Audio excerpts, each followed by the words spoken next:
Hello, good morning guys. So, andito tayo ngayon sa Bangalan, Aritao. Pupunta tayo sa Tingkian, Kayapa. Kakandak tayo ng toolbox. Dadaan tayo guys sa mga matataas at matatarik na daan. Tingnan natin. Ito.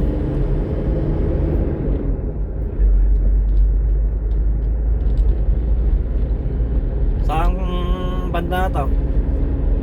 Papunta tayo ng Kirang,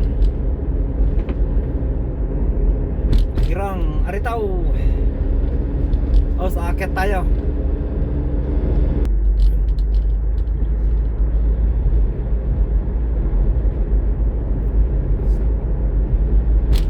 Yun guys, ang kagandahan nito, ang ganda. So bali naka 4 lanes na siya dito sa Kirang. Ang kagandahan dito. Tapos doon tayo aakyat, pumuntok na yan. Pababa tayo ng Tingkian, Kayapa. Gandang mag-jogging dito. Ang hassle, hindi siya polluted. Yun, no? Ganda, diba? Kung magaganyan natin lahat ang daan sa Biskaya, ay napakaganda. Oh, lalo sa taas, maganda. Yan. Ganda, ginawa namin to.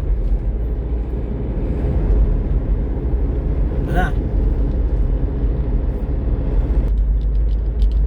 New guys, oh.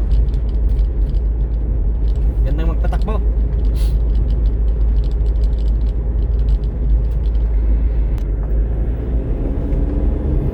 Pawang nito. Tignan nyo naman ang daan. Ngayon guys, oh. Dig. Ganda. Ang ganda ng daan.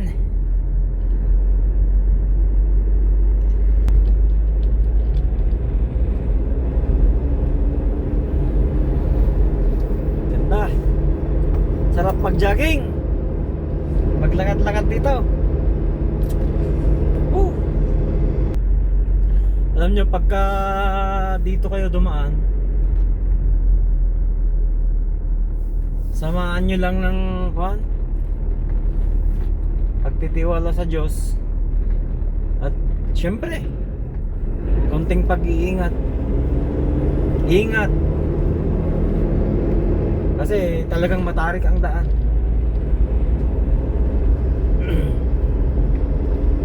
So pababa na tayo.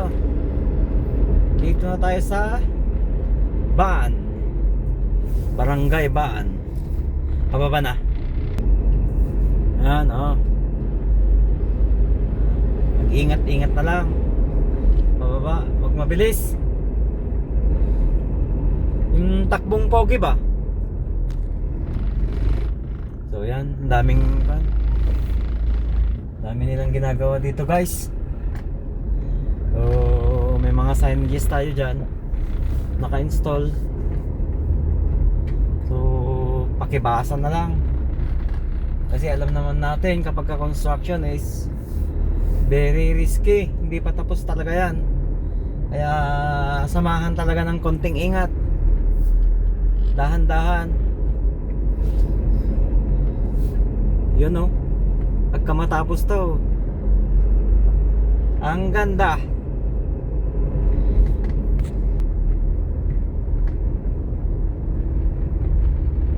Yun, no?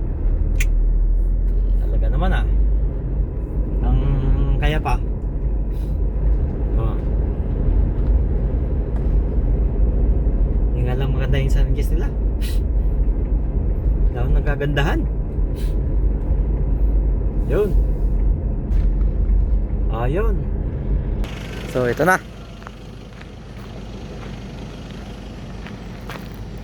Yun.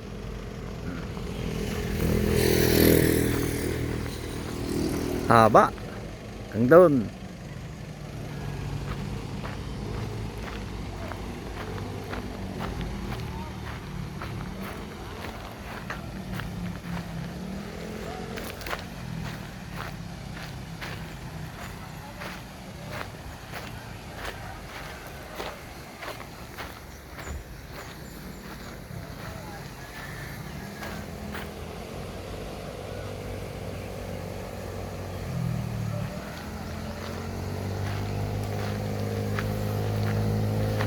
So ito